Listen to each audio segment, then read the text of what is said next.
예, 오늘 본문은 누가복음 24장 13절부터 35절까지입니다.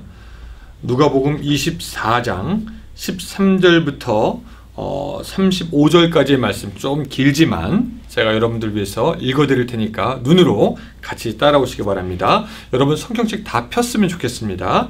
누가복음 24장 13절부터 35절까지입니다. 그날에 그들 중 둘이 예루살렘에서 20올이 되는 엠마오라 하는 마을로 가면서 이 모든 된 일을 서로 이야기하더라. 그들이 서로 이야기하여 문의할 때 예수께서 가까이 이르러 그들과 동행하시나 그들의 눈이 가리워져서 그인 줄 알아보지 못하거늘 예수께서 이르시되 너희가 길 가면서 서로 주고받고 하는 이야기가 무엇이냐 하시니 두 사람이 슬픈 빛을 띠고 머물러 서더라. 그 한 사람인 글로바라 하는 자가 대답하여 이르시되 당신이 예루살렘에 체류하면서도 요즘 거기서 된 일을 혼자만 알지 못하느냐? 이르시되 무슨 일이냐? 이르되 나사렛 예수의 일이니 그는 하나님과 모든 백성 앞에서 말과 일에 능하신 선지자이거늘 우리 대제사장들과 관리들이 사형 판결에 넘겨주어 십자가에 못 박았느니라. 우리는 이 사람이 이스라엘을 속량할 자라고 바랐노라. 이뿐 아니라 이 일이 일어난 지가 사흘이요. 또 우리 중에 어떤 여자들이 우리로 놀라게 하였으니 이는 이들이 새벽에 무덤에 갔다가 그의 시체는 보지 못하고 와서 그가 살아났었다 하는 천사들의 나타남을 보았다 함이라. 또 우리와 함께한 중 두어 사람이 무덤에 가 과연 여자들이 말한 바와 같음을 보았으나 예수는 보지 못하였느니라 하거늘 이르시되 미련하고 선지자들의 모든 말하는 것을 마음에 더디 믿는 자들이여 그리스도가 이런 고난을 받고 자기의 영광에 들어가야 할 것이 아니냐 하시고 이에 모세와 모든 선지자들의 글로 시작하여 모든 성경에 쓴 바 자기에 관한 것을 자세히 설명하시니라. 그들이 가는 마을에 가까이 가매 예수는 더 가려하시는 것 같이 하시니 그들이 강권하여 이르되 우리와 함께 유하사이다. 때가 저물어가고 날이 이미 기울었나이다 하니 이에 그들과 함께 유하러 들어가시니라. 그들과 함께 음식 잡수실 때에 떡을 가지사 축사하시고 떡을 떼어 그들에게 주시니 그들의 눈이 밝아져 그인 줄 알아보더니 예수는 그들에게 보이지 아니하시는지라. 그들이 서로 말하되 길에서 우리에게 말씀하시고 우리에게 성경을 풀어주실 때에 우리 속에 마음이 뜨겁지 아니하더냐 하고 곧 그때로 일어나 예루살렘에 돌아가 보니 11 제자 및 그들과 함께한 자들이 모여 있어 말하기를 주께서 과연 살아나시고 시몬에게 보이셨다 하는지라. 두 사람도 길에서 된 일과 예수께서 떡을 떼심으로 자기들에게 알려주신 것을 말하더라. 아멘.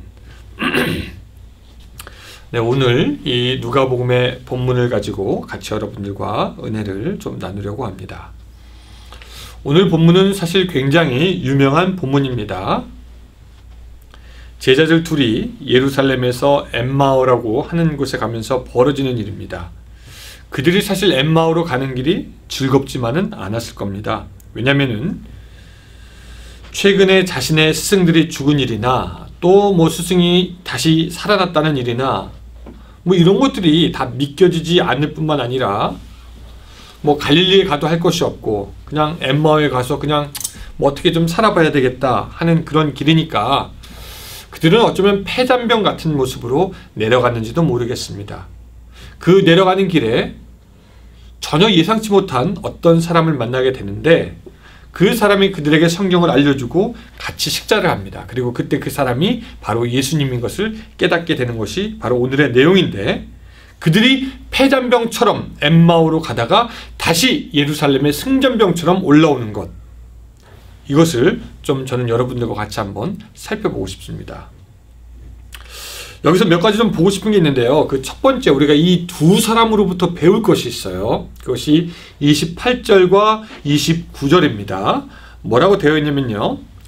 그들이 가는 마을에 가까이 가니 예수는 더 가려하시는 것 같이 하시니 그들이 강권하여 이르되 우리와 함께 유하사이다 라고 하면서 예수님과 더 함께 있고 싶어 하면서 그래서 예수님에게 간청해서 좀 같이 좀 더 있으면 좋겠습니다 라고 이야기하는 그런 부분입니다. 아마도 예수님과 더 교제하기 원했고 더 듣고 싶고 더 알고 싶고 그 마음이 뜨거워져서 아마 예수님에게 그런 부탁을 한 것입니다. 근데 곰곰이 생각해 보면은 예수님과 그런 교제를, 그러니까 더 깊은 교제를 갖고 싶어 하는 사람들이 많지 않은 것 같습니다. 이 현대인들은 너무 바쁘지 않습니까? 이 일 해야 되고 저 일 해야 되고, 그러면서 주님과의 교제를 오늘 조금 더 깊게, 내일 조금 더 깊게, 더 깊게, 주님 저와 함께 조금 더 있어 주세요, 주님 저와 함께 좀 더 있어 주세요 하는 것이 아니라 내 바쁜 일 때문에 기도의 자리에서 탈탈 털고 그냥 일찍 일어나는 것이 어쩌면 우리의 모습이 아닌가, 그렇게 생각이 됩니다. 근데 여러분, 우리가 기억해야 될 것이, 그들이 예수님이라고 딱 알아차린 그 영적인 눈이 떠진 순간이 언제냐면은 예수님께서 그들과 함께 하시며 식사하시며 교제하실 때 그들의 눈이 떠진 것을 우리가 알고 있습니다. 쉽게 말하면 그들이 예수님을 한 번도 초청하지 않았다면 그들의 눈이 밝아질 기회가 없었고, 그들이 예수님께 간청해서 더 있지 않았다면은 그들은 어쩌면 예수님인지도 모르고 그냥 지나갈 수도 있었을 것입니다. 예수님과 더 함께 있었기에 예수님을 깨닫고 더 깊이 알게 되었다라는 것이죠. 오늘 현대인들은 주님이 원하시지만 어쩌면 우리가 바빠서 안 돼요, 예수님 그냥 저는 갑니다 라고 하는 경우가 많을지도 모르겠습니다. 근데 이게 한 가지 좀 알아야 되는 게 있어요. 뭐냐면요, 예수님은 변사또 같지 않다라는 겁니다. 여러분, 우리 춘향전에서 변사또 알잖아요. 변사또는 그 춘향이의 마음을 얻으려고 합니까? 어떻게 합니까? 강요합니다. 나랑 사귀자, 나랑 함께 있자. 예수님은 그런 분이 아니라 오히려 우리가 예수님을 청하고 관심 갖고 오라 할 때 오시는 분이 바로 예수님이십니다. 예수님은 맹인이 뒤에서 주여 다윗의 자손이여 할 때 머물러 서서 그를 보셨고, 삭개오가 나무 위에까지 올라가서 자기를 보려고 하니까 거기에 관심을 가져주셨습니다. 아픈 여인이 나를 도우소서라고 할 때 예수님은 그에게 갔던 것처럼 우리가 원하고 바라고 초청하고 모실 때 오히려 예수님은 우리와 함께 있는 분이다라는 거죠. 우리를 강요해서 함께 있기 원하는 분이 아니다라는 것입니다. 그러므로 우리가 충분히 기도할 만큼 했다라고 하는 그 시점에서 한 번 더 예수님을 초청하는 겁니다. 예수님, 내가 조금 더 기도하면서 예수님과 친밀한 교제를 갖기 원합니다. 우리가 찬양 중에 깊이 빠지면서 한 번 더 기도하는 겁니다. 예수님 더 나에게 와 주시옵소서. 우리가 성경 읽으면서 그냥 딱 끝나지 말고 하나님 더 하나님의 뜻을 알고 싶습니다. 주님께 더 청하고 더 간구하고 더 바랄 때 그 예수님이 우리와 함께 계시고 그 예수님으로 인하여서 우리의 영적인 눈이 떠지고 예수님과의 깊은 교제가 시작되는 줄로 믿습니다. 예수님께 한 발자국 더 가서 한 번 더 간청하기를 원하는 그런 여러분들이 됐으면 좋겠고요. 또 두 번째, 우리가 이들로부터 배울 수 있는 것이 뭐냐면 즉각적인 반응입니다. 자, 33절 가보면 이렇습니다. 곧 그때로 일어나 예루살렘에 돌아가 보니 11제자 및 그들과 함께한 자들이 모여 있어. 곧 그때로 일어나. 다시 한번, 곧 그때로 일어나. 사실 예수님한테 더 머물자고 한 시간이 이미 늦은 저녁 시간이었고 거기 같이 밥까지 먹었으니까 더 늦었을 겁니다. 그러니까 더 쉬고 그냥 내일 올라갈 수도 있는데 그 밤중에, 한밤중에 그들은 다시 발걸음을 예루살렘으로 돌리게 됩니다. 곧 그때로 일어나. 뭐 당시에 차가 있었던 것도 아니고 뭐 기차가 있었던 것도 아닐 텐데 그냥 내려왔던 그대로 걸어서 그 한밤중에 올라갑니다. 근데 이 성경을 보면 재밌는 게 하나님의 사람은 지체하지 않았어요. 예수님을 만난 사람은 지체하지 않았습니다. 자기가 믿음이 없는 것을 알았으면 바로 믿음 달라고 하고요. 자기가 구원받기 원하면 바로 세례 달라고 했습니다. 또 이 특별히 제자들은 예수님을 따른다고 할 때 조금 더 지체하지 아니하고 배와 그물을 버려두고 예수님을 쫓는 것을 우리가 볼 수가 있습니다. 지체하지 않는 것은 믿음 있는 사람들의 모습입니다. 창세기 17장에 보면은 그 아브라함의 얘기가 나오는데 아브라함이 99세 때 하나님은 아브라함에게 나타나셔가지고 아들을 낳을 거라고 얘기하시면서 한 가지 요구하십니다. 뭘 요구하시냐면은 너희 중 남자는 다 할례를 받으라 라고 그렇게 얘기합니다. 근데 재밌는 것이 뭐냐면 하나님의 말씀이 떨어지자마자 99세 된 아브라함은 즉각 반응합니다. 그래서 성경에 뭐라고 얘기했냐면 아브라함이 그의 포피를 벤 때는 99세였고 그의 아들 이스마엘이 그의 포피를 벤 때는 13세였더라.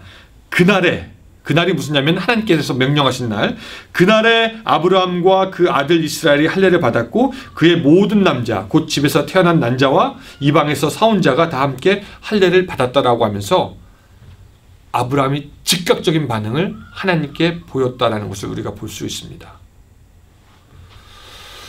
우리들 생각에 99살의 할아버지가 그 나이에 할례를 받으면 뭐 할 거고 또 그 받으면서 그 받는 고통이 어떻겠습니까? 또 당시의 사람들은 항상 다니면서 양을 먹이고 또 외부에서 침략해오는 사람들이 있을까봐 지키고 싸워야 하는데 모든 남자가 그때 할례를 받았다면 누가 와도 싸울 수가 없어요. 그냥 무능력한 상태가 돼버리는데 그럼에도 불구하고 이 아브라함은 즉각적인 반응, 즉시 하는 그 순종을 우리에게 보여주는 것입니다. 그래서 이 그날에라는 말은 우리가 즉각적인 반응의 순종을 아브라함으로부터 배울 수 있는 말이 되는 것이죠. 그런 면에서 볼 때 여러분들은 어떠십니까? 말씀을 듣고 즉각적으로 반응하십니까? 기도한 후에 어떠한 다짐이 생기면 즉각적으로 실행하십니까? 우리들의 믿음이 즉각적으로 반응해야 됩니다. 우리 인생길에서 한 번쯤은 예루살렘에서 엠마오로 내려가는 것처럼 밑으로 내려가고 고난과 실패와 또 어려운 길이 한 번쯤은 있을 줄로 알고 지금도 어떤 분들은 엠마오로 내려가는 제자들처럼 쭉 처져서 힘이 없는 모습으로 내려가고 있을지도 모릅니다. 그런데 그럼에도 불구하고 우리가 한 가지 소망을 갖는 것은 뭐냐면 부활의 주님은 우리와 동행하신다라는 것입니다. 우리가 성공하고 잘 나갈 때만 주님이 우리와 동행하시는 것이 아니라 실패의 길, 패잔병의 길을 걸을 때도 주님은 우리와 함께 하신다라는 것이죠. 그런 때 주님께서 그렇게 우리와 함께 하실 때 한 번 더 주님을 초청하여서 우리의 영적인 눈이 떠지고 그로 말미암아 즉각적인 순종과 반응을 하나님께 보일 수 있다면 오늘 우리들의 삶도 다시 한번 예루살렘으로 올라가는 감격과 승리의 길이 될 줄로 믿습니다. 여러분 어떠십니까? 주님을 더욱더 초청하십니까? 즉각적으로 반응하십니까? 이 두 가지가 여러분들의 삶에 계속되어서 그 하늘나라를 향해서 가는 그 승리의 길이 멈춰지지 않는 오늘 하루 또한 여러분들의 삶이 되시기를 주님의 이름으로 축원합니다. 자, 기도하겠습니다. 하나님, 오늘 우리가 이 엠마오로 가는 두 제자에 대해서 살펴보았습니다. 하나님, 우리의 길 주님께서 함께하여 주셔서 우리에게 말씀하여 주실 때 우리가 더욱더 주님을 초청하여 마음속에 모실 수 있도록 도와주시고 주님께로 말씀 들은 다음에는 즉각적으로 반응하고 순종하는 그런 우리의 믿음이 될 수 있도록 도와주시고 오늘 하루도 그렇게 승리할 수 있도록 도와주시옵소서. 예수님의 이름으로 기도드리옵나이다. 아멘.